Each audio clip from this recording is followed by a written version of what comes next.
இங்க சங்க இலக்கியம் எடுத்து பார்த்தா ரொம்ப ஆச்சரியமா இருக்கும். கோப்பெருஞ்சோழன் வடக்கு இருக்க போறான். வடக்கு இருக்க போகும்போது அதுக்கு ஒரு பெரிய காரணம், அவனுடைய பிள்ளைகளோட கருத்து வேறுபாடு, அவங்களுக்குள்ள கருத்து வேறுபாடு. பிள்ளைகளுக்கெல்லாம் கருத்து வேறுபாடு எல்லாரும் வடக்கு இருக்க முடியுமா என்ன? அவருக்குன்னு முடிவு பண்ணான், சோழன் முடிவு பண்ணான், கோப்பெருஞ்சோழன் முடிவு பண்ணான், மனசுல முடிவு பண்றான். பிசிராந்தே இருக்கா, அவன் காத்திருக்கான். அதுக்கு முன்னாடி பொத்தியார்னு ஒரு புலவர், அது வேற ஒரு சம்பவம். இவர் கூட நானும் உட்காடுறேங்கிறார். பொத்தியார் நானும் உட்காடுறேங்கிறார். உட்காடுறேன்னு சொன்ன உடனே அவன் என்ன சொன்னான் தெரியுமா? நண்பன் நான் உங்க கூட உட்காந்து சாவறேன்னு சொன்னா கூட அந்த நண்பனுடைய ஃபேமிலியை பத்தி ஒரு யோசிக்கணும். இவர் சொல்றாரு, உன் மனைவி குழந்தை உண்டாயிருக்கா, உன் மனைவி குழந்தை உண்டாயிருக்கா, நீ அவளை பார்க்கணும். அதனால நீ ஒண்ணு பண்ணு, அப்படி வரணும்னா கூட குழந்தை பிறந்ததுக்கு அப்புறமா வரலாம், நீ போ. பாருங்க, கோப்பெருஞ்சோழன் வடக்கு இருந்த போது பொத்தியாரும் அவனோடு வடக்கு இருக்க விரும்பினார். உன் மனைவி கருவுற்றிருப்பதால் நீ இப்படி செய்யக்கூடாது, நீ போ அப்படின்னு அனுப்பிச்சுட்டான். ஆனா அவர் போயிட்டு தன்னுடைய மனைவி குழந்தையெல்லாம் பெற்றதுக்கு அப்புறம் பார்க்க வரதுக்குள்ள இவன் இறந்து நடுகல்ல நட்டுட்டாங்க. கோப்பெருஞ்சோழன் பிசிராந்தை அது வேற பகுதி, இது வேற பகுதி. அந்த நடுகல்ல நட்டுட்டாங்க. அதை பார்த்துட்டு ஒரு பாட்டு பாடுறாரு. அதுக்கு ஒரு ஓம சொல்றாரு அவரு. அந்த கல்லு நட்டுருக்கு, அதை எப்படி பார்த்துட்டு, என்னடே நான் உன்னோட ஃப்ரெண்டு, உன் கூட வடக்கு இருக்கலான்னு வந்தேன், நீ என்னை போன்னு சொல்லிட்ட, நான் இப்போ வெறும் அந்த கல்லை பார்த்துட்டு போறேன். அந்த கல்லை பார்த்துட்டு போறதுக்கு ஒரு ஓம சொல்றார். என்ன? தனக்கு மிகப்பெரிய வாழ்வழித்த ஒரு பாகன், யானைப்பாகன். யானைப்பாகனுக்கு எது சாப்பாடு போடுது? உண்மையில யானைக்கு யானைப்பாகன் சாப்பாடு போடல, யானைதான் பாகனுக்கு சாப்பாடு போடுது. எல்லாரும் அதுக்கு வாழைப்பழம் 6 கொடுத்தானா ஒரு பழம் பாகன் சாப்பிட்டுக்க வேண்டியதுதான் இல்லையா? அதுக்கு அரிசியும் வெல்லமும் கொடுப்பான், அதை எடுத்து பாகன் சமைச்சுக்க வேண்டியதுதான். யானைக்கு பாகன் சோறு போடல, பாகனுக்கு தான் யானை சோறு போடுது. அதை சொல்றான் பாருங்க இந்த புலவர். தனக்கு பெருஞ்சோறு அளித்த யானை கட்டி இருந்த தூணில் இப்போது யானை மாண்டு வெறும் தூணை பார்க்க நேர்ந்த பாகன் என்ன வேதனைப்படுவானோ அந்த வேதனை நான் படுகிறேன். பெருஞ்சோறு பயந்து பல்யாண்டு பிறந்த பெருங்களிறு இழந்த பைதற்பாகன் அது சோர்ந்து அல்கிய அழுங்குல் ஆலை வெளில் பாழ் ஆக கண்டு கழுந்தாங்கு கலங்கினேன் அல்லனோயான். அந்த யானைப்பாக அந்த வெறும் கல்லை பார்த்து எப்படி அழுவானோ அப்படி நான் இந்த கல்லை பார்த்து அழறேன் அப்படின்னு பொத்தியார் நண்பனுக்காக வடக்கு இருக்க வந்தவர். பிசிராந்தையார் வருவார் என்று அவன் அறிவிக்கிறான். அதே போல வரும். அப்ப நட்பினுடைய இலக்கணம் நண்பனுக்காக உயிரை கூட விடுவதற்கு தயாராக இருக்கிறேன் என்கிற ஒரு உணர்வு. இன்னும் எத்தனையோ இலக்கியங்கள்ல, இதிகாசங்கள்ல நட்பு ரொம்ப பிரம்மாண்டமா பேசப்பட்டிருக்கு. அதுல மகாபாரதத்துல வர நட்பு ரொம்ப ஒரு உன்னதமா பேசப்படுற ஒரு நட்பு. அது எல்லாருக்கும் தெரிஞ்சதுதான். கர்ணன் துரியோதனன் நட்பு. துரியோதனுடைய அந்த அந்த பகுதி ரொம்ப அருமையான பகுதி. அவன் சுலபத்தில் ஒருத்தரையுமே நம்ப மாட்டான். துரியோதன சுலபத்தில் ஒருத்தரையும் நம்ப மாட்டான். அவன் கர்ணனை ஆச்சாரியர் அவமானப்படுத்துற போது என்ன நினைச்சோன்னு தெரியல, எழுந்து சொல்றான், அப்படியெல்லாம் அவனை அவமானப்படுத்தாதீங்க, வீரனுக்கு ஜாதி கிடையாது, அவன் எந்த குளத்துல பிறந்தாலும் சொல்லி பேசி காலத்தை வீண் பண்ணாதீங்க, அவனை நான் அங்க தேசத்துக்கு அரசனாக்குறேன் அப்படின்னு சொல்லி நான் பட்டம் கட்டுறேன்னா. ரொம்ப சிக்கல். அவங்க அப்பா தான் பவர்ல இருக்காரு. திருதராஷ்டிரன் அனௌன்ஸ்மெண்ட்லாம் இவரே பண்றாரு. சொல்றாரு மகாபாரதம், நீங்க தான் கைதட்டி எனக்கு பிரச்சனை உண்டு பண்றீங்க. இவர் அனௌன்ஸ் பண்றாரு, அங்க தேசத்திற்கு அரசனாக்குகிறேன் அப்படின்னாரு. ஒன்னும் அப்செக்ஷனே இல்லை. அங்க தேசனுக்கு கிரீடத்தை தூக்கி வச்சு கர்ணனுக்கு பட்டாபிஷேகம் பண்ணியாச்சு. கர்ணன் அரசன் ஆயிட்டான். அந்த அவமானத்தில் தலை குறிஞ்சிருந்த கர்ணனுக்கு இவ்வளவு பெரிய வாழ்க்கையை துரியோதனன் கொடுக்கிறான். இது ஒரு அற்புதமான நட்புக்கு அடையாளம். அதை பத்தி பாரதம் பாடிய பெருந்தேவனார் எழுதுறாரு, துரியோதனே அவன் சாப்பாட்டையே திருப்பி கை வச்சு சாப்பிட மாட்டானோ. இப்போ ஒரு பாத்திரத்திலேருந்து இப்படி எடுத்து சாப்பிட்டா மறுபடியும் சாப்பிட்டா அது எச்சில்னு சாப்பிட மாட்டானோ. நம்ம தமிழ்ச்சங்க வச்ச சேதுபதி மகாராஜா பற்றி சொல்லுவாங்க. அவரு வாழையில போட்டு சாப்பாடு போடுவாங்களாம், பேசிக்கிட்டே இருப்பாராம். பேச ஆரம்பிச்சானா பேசிக்கிட்டே இருப்பாராம்.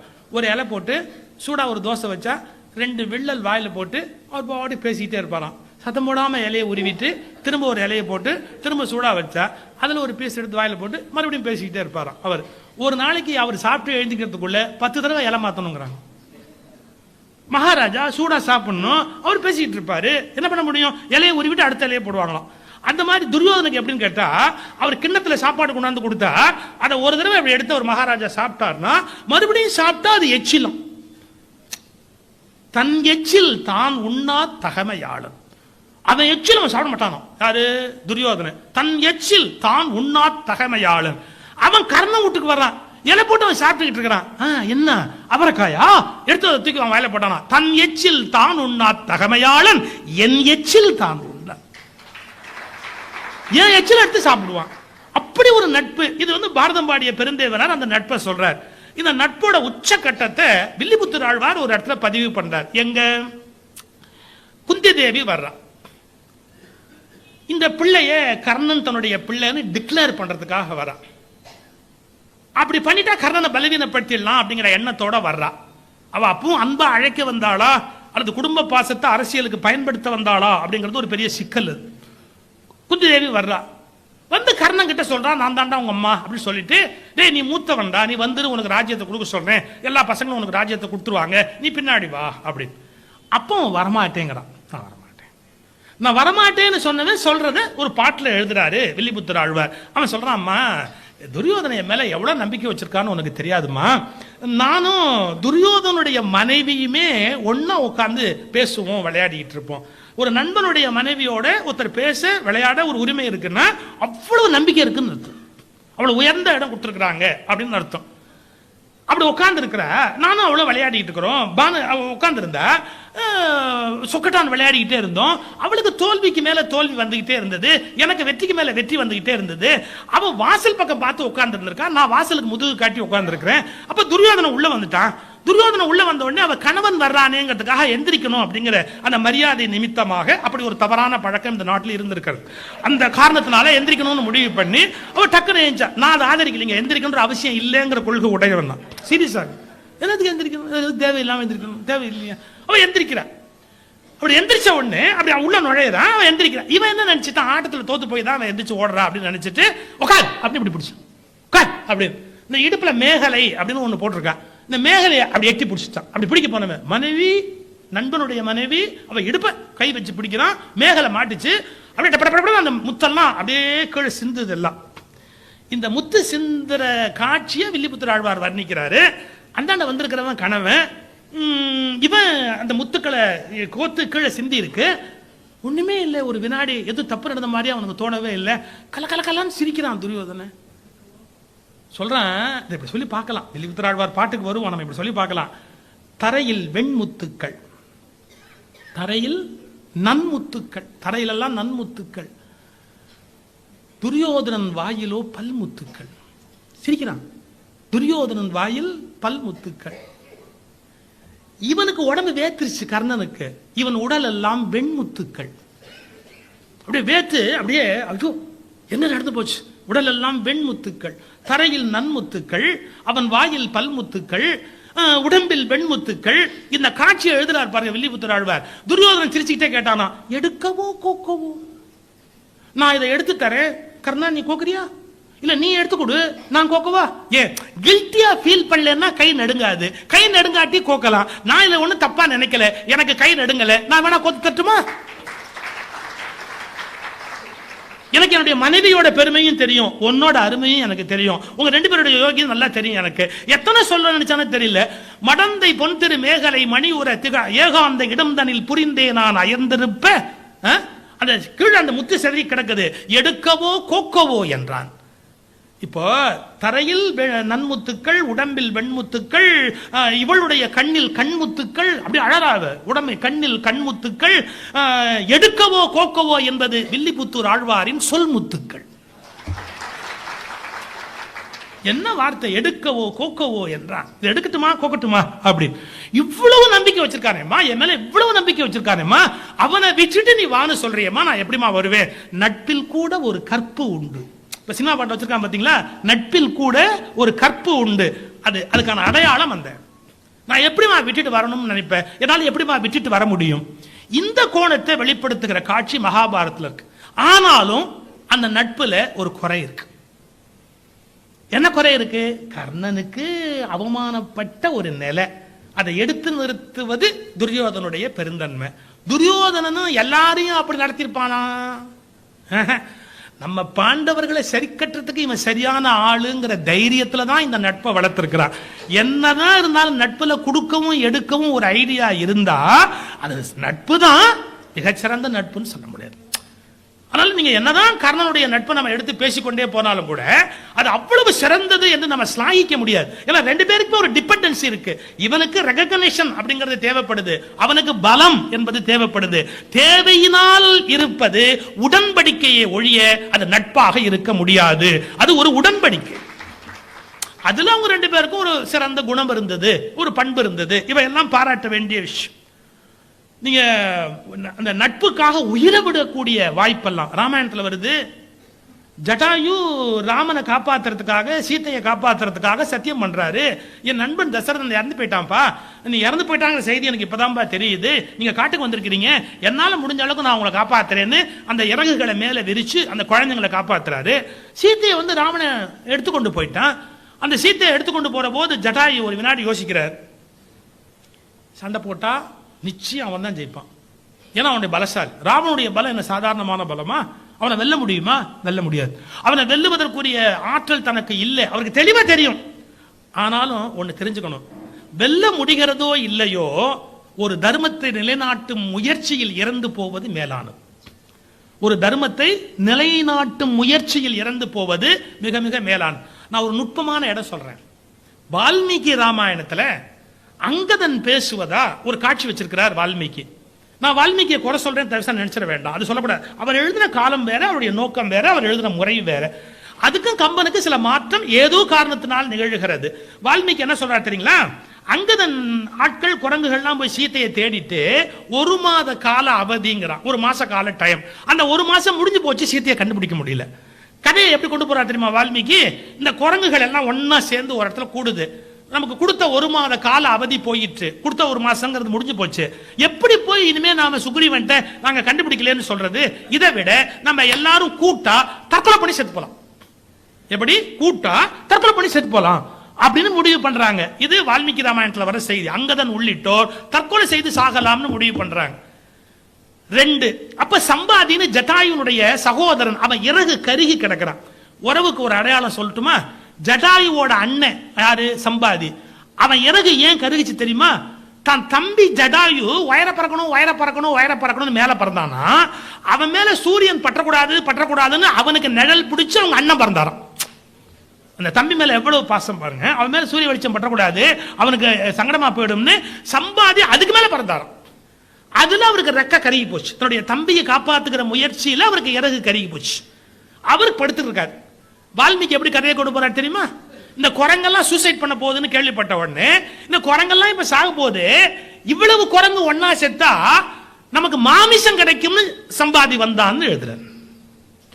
ஏன்னா நகர முடியாது, ரெக்க போயிருச்சு, நம்ம எங்கேயும் போய் உணவு தேட முடியாது, இவ்வளவு குரங்கு ஒன்னா மாஸ் சூசைட் பண்ண போகுது, நம்ம இங்க நின்னோம்னா நமக்கு சாப்பாடு கிடைக்கும் அப்படின்னு சம்பாதி வந்தார் அப்படின்னு வால்மீகி கதையை கொண்டு போறார். கம்பன் மாத்திட்டான். இந்த குரங்கெல்லாம் சூசைட் பண்ணுதுன்னு எழுதவே கம்பன் விரும்பல. ஏன்? இந்த உலகத்தில் எந்த பிரச்சனைக்கும் தற்கொலை தீர்வு அல்ல. எஸ்பெஷலி ஒரு மாஸ் சூசைட் அப்படிங்கறத அக்செப்டே பண்ணக்கூடாது. இண்டிவிஜுவல் கூட தாங்க முடியாத ஒரு வேதனையில இந்த தேசம் எடுக்க முடியும். ஒரு மாஸ் சூசைட கம்பனால டாலரேட் பண்ண முடியல. இவர்கள் தற்கொலைக்கு முயன்றார்கள் என்பதை கம்பன் எழுதல. மாறா என்ன எழுதுறா தெரியுமா? அப்ப அங்கதான் சொல்றான், நம்ம எங்க எல்லா இடத்துலயுமே தேடிட்டோம், சில இடத்துல தேடணும், இன்னும் சில இடத்துல தேடினா கிடைப்பாங்க. அப்ப ஒருத்தன் சொல்றான், ஒரு மாச கால அவகாசம்னு அந்த கணக்கு போச்சு, அது கிடக்குது குப்பை போ. எது? ராமன் சொன்ன டைம் லிமிட் அப்படிங்கிறது ஒரு குப்பை, அது கிடக்குது குப்பை போ, பெரிய விஷயமா அது. இந்த விதிகள் என்பவையே ஒரு நல்ல காரியம் நடக்கிறதுக்காக தான் ஏற்பாடு பண்றாங்க. அதுல ஏதோ கொஞ்சம் முன்ன பின்ன மாற வேண்டிய அவசியம் ஏற்பட்டா அதை பெருசா பிடிச்சி தொங்கிட்டு இருக்க வேண்டாம். பல பேர் விதியை பிடிக்கணுங்கிற எண்ணத்துல ஆளை கொண்டு போடுறாங்க. ஒரு ரூல், இது லா, இது மட்டும் இருக்கணும், அது மட்டும் இருக்கணும். சார் இன்னைக்கு விரதம்னு ஒரு சூஃபி ஞானியை பத்தி ஒரு அருமையான வரலாறு சார். அவர் ஹஜ்ஜி யாத்திரை போறாரு. அவர் என்ன சொல்றாரு? நான் விரதம்பா, சாப்பிடக்கூடாது, ரொம்ப எளிய சாப்பாடு சாப்பிடணுங்கிறார். அடுத்த ஊருக்கு போறாரு சார். அங்க ஒரு ஏழை செருப்பு தைக்கிறவர் பிரம்மாண்டமா விருந்து வச்சுட்டான். அவர் ஒண்ணுமே சொல்ல சாப்பிட்டார். கூட இருக்கிற சிஷ்யெல்லாம் பார்த்தான், என்னங்க அநியாயம், சாப்பிடக்கூடாதுன்னு எங்களுக்குலாம் சொன்னீங்க, அவன் விருந்து வச்சோன்னு சாப்பிட்டீங்க. அவர் சொன்னார், பட ஒரு நாள் சாப்பிடக்கூடாதுன்னு சொல்லி நான் சாப்பிட்டா அல்லா கோச்சுக்கு போறாரா? சாப்பிடாம நான் போனா அவன் எவ்வளவு வருத்தப்படுவான். ஒன்னு தெரிஞ்சுக்கோ, இப்போ இதே விரதத்தை ஒரு நாள் லாஸ்ட் டே எக்ஸ்டெண்ட் பண்ணிட்டா நான் குறைஞ்சா போச்சு. லாஸ்ட் டே விரதத்தை எக்ஸ்டெண்ட் பண்ணிட்டா குறைஞ்சா போச்சு. அப்ப அந்த விரதத்தை எக்ஸ்டெண்ட் பண்ணிக்கலாம். ஒன்று, விரதங்கள் மனித சுமூகத்துக்காக ஏற்படுத்தப்பட்டவை, அது மனிதர்களை வேதனைப்படுத்துவதற்காக அல்ல. எல்லா விதியும் சில பேர் ரொம்ப ரிஜிடா நான் அதெல்லாம் ஃபாலோ பண்றேன், ரிலீஜியஸ் சிஸ்டத்தை ஃபாலோ பண்றேன்னு ஊட்டையே கொண்டுடுவோம், போடப்படுத்துவோம். சார், குழந்தைங்க சிவராத்திரி வைகுண்ட ஏகாதசினா சாப்பிடாம இருக்க முடியுமா? அதுங்களால சாப்பிடாது, சாப்பிடப்படாது, நீ சாப்பிடப்படாதுன்னா என்ன வெண்டைக்காயாவது சாப்பிடலாம். அதாவது ரொம்ப ரிச்சிடா நம்முடைய ரூல்ஸை போட்டு குழந்தை. இப்போ கோகுலாஷ்டமி பட்சணம் பண்ணிக்கிட்டு இருக்க அம்மா சுவாமிக்கு பூஜை பண்ணிட்டு தான் சாப்பிடணும்னு சொல்ற. அந்த வீட்டு குழந்தை ஒரு 5 வயசு பையன் டேங்னு உடையாந்து ஒரு லட்டு எடுத்துட்டு போனா, நச்சமா போறவன் என்ன அம்மாவா? சுவாமிக்கு சாப்பிடறதுக்கு முன்னாடி எடுத்துன்னு போனேன், சுவாமி தான் டேங்னு வந்து சாப்பிட்டு எடுத்துன்னு போனார். அதுதான் சுவாமி. குழந்தைய விட பெரிய சுவாமி இருக்கு, எடுத்துட்டு போறது. அது ஏன் நம்ம அவ்வளவு பயங்கரமா சில பேர் தன்னுடைய மரபு வழிப்பட்ட ஆச்சார அனுஷ்டானங்களுக்காக மனிதர்களை மதிக்காமல் போய்விடுகிறார்கள். எனக்கு அது சம்மதம் இல்லை, எனக்கு அது சம்மதம் இல்லை. மனித மனங்களை காயப்படுத்த நமக்கு உரிமை இல்லை. இப்ப அங்கதான் சொல்றாங்க, எனக்கு குப்பை பெரிய ரூல். ஒரு மாசம்னா ஒரு மாசம் டைம் காப்பாத்தணுமா? 2 மாசம் ஆயிட்டு போகுது. அடுத்த வார்த்தை சொல்றான் பாருங்க, அங்கதான் ஒரு வார்த்தை என்ன, தேடுகிற முயற்சியில் இறந்து போனால் கூட நிம்மதி உண்டு, தற்கொலை தவறுன்றான். தேடுற முயற்சியில் செத்து போவோமே, என்ன தப்புங்க? அதுக்கு அவன் மேற்கோள் யாரை காட்டினா தெரியுங்களா? தேடும் முயற்சியில் ஜடாயு காப்பாற்றுகிற முயற்சியில் இறந்தார் அல்லவா, அந்த ஜடாயு போல் இறந்தாலும் தவறில்லை அப்படின்னு அங்கதான் சொல்றான். வால்மீகி கதையில கம்மன் எப்படி மாறுறாரு பாருங்க. இதை கேட்ட சம்பாதி, ஐயோ என் தம்பி ஜடாயு மாண்டாரா என்று அந்த இடத்திற்கு வந்தார். அவர் குரங்குகளை சாப்பிட வந்தார்னு கதை கொண்டு போல, வால்மீகி மாதிரி கம்மன் கொண்டு போல. அவர் இதை கேட்டுட்டு என் தம்பி இறந்து போயிட்டானா என்று வந்தார்னு வால்மீகில இருந்து டீவியேட் பண்ணி கம்மன் எழுதுறான். அவன் எழுதுவது வால்மீகியை குறைக்கிறதுக்காகவே இல்லை, நான் பேசுறது அதுக்காக இல்ல. அப்பேற்பட்ட மகாகவிகளை ஒரு இம்மி கூட பேச நமக்கு யோகியதை கிடையாது. ஆனா கம்பன் ஏன் சேஞ்ச் பண்றான்னா, சொசைட்டிக்கு நம்பிக்கையை ஊட்ட விரும்புறான். நம்பிக்கையோட இரு, நம்பிக்கையோட இரு, நம்பிக்கையோட இரு. அதுக்கு அடையாளம் என்ன? ஜடாயுடைய மரணம். ஜடாயு சொல்றாரு, என்னுடைய நண்பனுடைய குழந்தைங்க, உங்களை காப்பாற்ற வேண்டியது என்னுடைய வேலை அப்படின்னு சண்டையிட்டு வாழ்க்கையில வெல்ல முடியாது என்று தெரிந்தாலும் ராவணனுக்கு தோல்வியின் சுவை இன்னது என்பதை மெல்ல அறிமுகப்படுத்தி வைத்தார்.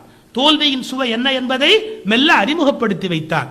அப்படி நண்பனுடைய குழந்தைகளுக்காக தன்னுடைய உயிரையே விட்டுக் கொடுக்கக்கூடிய அளவுக்கு ஜடாயு போன்றவர்கள் அந்த நட்புக்கு முக்கியத்துவம் கொடுத்து போராடி இருக்கிறார். இப்படி நட்பினுடைய பல கோணங்கள் பல இலக்கியங்களில் பல இதிகாசங்களில் பல வகையில் பேசப்பட்டிருக்கிறது. நான் நட்புக்கான ஆணோட நட்பை பற்றி இவ்வளவு இலக்கியம் இருக்கு, இவ்வளவு பேச்சு இருக்கு. பெண்களும் பள்ளியில் படிக்கும் போது சின்ன பிள்ளையா இருக்கும்போது நண்பர்களா இருந்திருப்பாங்க. அவங்க நட்பை பற்றி நம்ம பெருசா நினைக்கல. இது ஒரு பெரிய கொடுமை. ஆம்பளை நட்பை மெயின்டைன் பண்றா, பிறகு கூட பின்னாடி கூட நண்பர்கள் நீங்க சொல்றதா இல்லையான்னு தெரியல, சொல்லிடுறேன் சார். 5 நாள் ஐடி கம்பெனியில் வேலை பார்க்குறவங்க, மற்ற இடத்துல 5 நாள் வேலை பார்க்குறவங்க காலையில் 8-8:30 மணிக்கு போயிடுறான், 6:30 மணிக்கு போயிடுறான், ராத்திரி 8-8:30 மணி வரைக்கும் போகிறான். அவன் பொண்டாட்டி பிள்ளையோட போராடுறான். அந்த குட்டி பிசாசை சமாளிக்க முடியாது, அவ போராடுறா. 5 நாள் நீ ஆபீஸ்னு போன, சனி ஞாயிறு லீவ் விட்டான், அன்னைக்கு நீ பிள்ளையோட இருந்து இருக்க வேண்டியதானே. அன்னைக்கும் ஃப்ரெண்ட்ஸோட போய் தண்ணி போடுறேன்னு நீ போனா அது குடும்பத்தில் நியாயமா?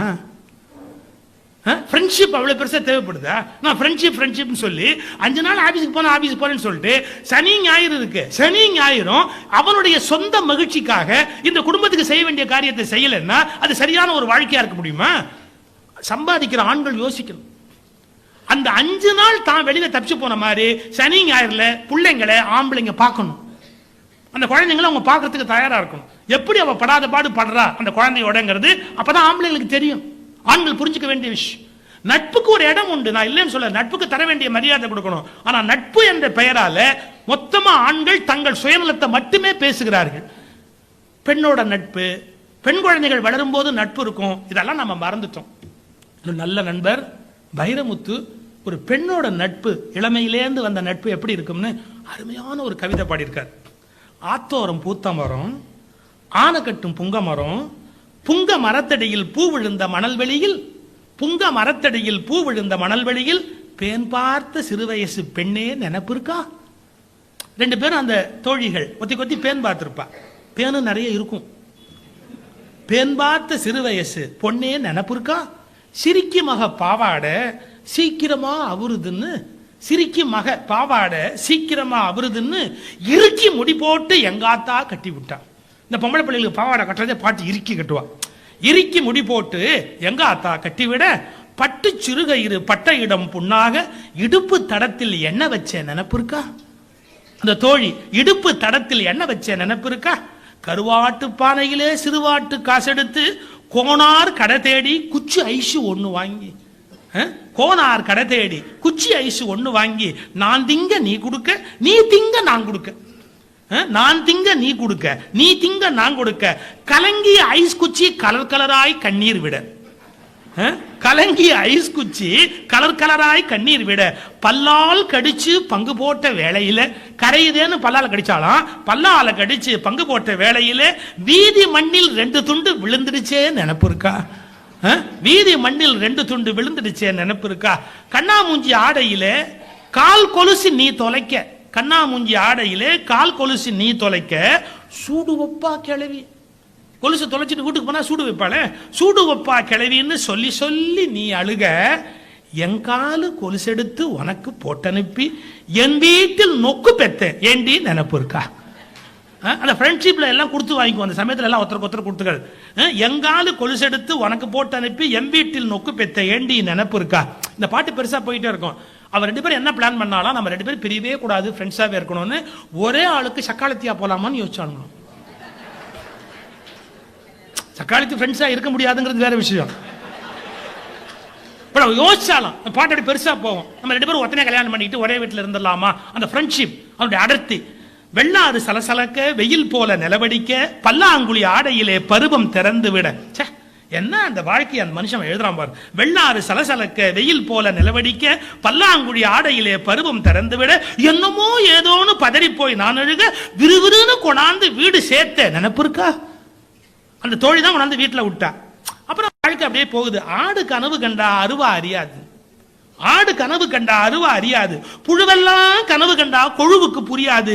எப்படியோ பிரிவானோ, இடி விழுந்த ஓடானோ, வரட்டூர் தாண்டி வாக்கப்பட்டு நாம் போக, தண்ணி இல்லா காட்டுக்கு தாலி கட்டி நீ போக, வரட்டூர் தாண்டி வாக்கப்பட்டு நாம் போக, தண்ணி இல்லா காட்டுக்கு தாலி கட்டி நீ போக, எம்புள்ள எம்புருஷன் எம்பழப்பு என்னோட, ஒம்புள்ள ஒம்புருஷ ஒம்பழப்பு உன்னோட. ஒரு பெண்ணோட நட்பு அந்த பள்ளி பருவத்திலே கொலை செய்யப்படுகிறது, கொலை செய்யப்படுகிறது. ஆணோட நட்பு நீடிக்குது, ஆனா பெண்ணோட நட்பு நீடிக்க முடியல. அந்த சோகத்தை ஒரு மனுஷன் பதிவு பண்றான். நாளும் கடந்துருச்சு, நரகூட விழுந்துருச்சு, வயிற்றுல வளர்த்த கொடி வயசுக்கு வந்துருச்சு. நாலு கடந்துருச்சு, நரகூடி விழுந்துருச்சு, வயிற்றுல வளர்த்த கொடி வயசுக்கு வந்துருச்சு. ஆத்தோரம் பூத்த மரம் ஆனக்கட்டும் புங்க மரம் போன வருஷம் பயக்காத்தில் சாஞ்சே போயிருச்சு. அவங்க நட்பு முடிஞ்சு போனதை ஒரு அருமையான ஒரு சிம்பாலிக்கா ஒரு பெண்ணோட நட்பும் எவ்வளவு முக்கியம் என்று ஒரு இலக்கியத்தில் அந்த கவிஞன் பதிவு செய்கிறார். நட்பு வாழ்வின் உயிர் மூச்சு. அது இல்லைன்னா நரம்பில்லாத வீணைன்னு சொன்ன சாதாரணமான வார்த்தை அல்ல. நான் ஏன் அதை திரும்ப திரும்ப வற்புறுத்துறேன்னா, நட்புக்கு நிபந்தனை கிடையாது, நட்புக்கு அகங்காரம் கிடையாது, நட்புக்கு ஆளுமை கிடையாது, நட்புக்கு இன்னொருவரை துன்புறுத்தி பார்க்க வேண்டும் என்ற ஆசை கிடையாது. தியாகம் இருக்கும், அதில் துரோகம் இருக்காது, தன்னை அழித்தாவது பிறரை வாழ வைக்க வேண்டும் என்ற எண்ணம் இருக்கும். இந்த உலகம் உறவுகளால் துன்பப்படுவதை விட உறவுகளெல்லாம் நட்புகளாக மாறி இந்த உலகத்தில் எல்லோரும் நட்புகளாக மாறி நட்பை பேணுவோம், நல்லுலகம் காண்போம். நன்றி. வேலை தேடுபவர்களுக்கு ஒரு அரிய வாய்ப்பு. நீங்களும் முதலாளி ஆகலாம். புதிய சோசியல் மீடியா நிறுவனத்தில் இணைந்து நீங்களும் முதலாளி ஆகலாம். மாதம் நிறுவனத்தின் லாபத்தில் பங்கு கிடைக்கும். எந்த ஒரு வேலையும் இல்லாமல் வீட்டில் இருந்தபடியே வெறும் 3000 முதலீட்டில் 1 கோடிக்கு மேல் சம்பாதிக்கலாம். மேலும் விவரங்களுக்கு இந்த எண்ணிற்கு வாட்ஸ்அப் செய்யுங்கள்.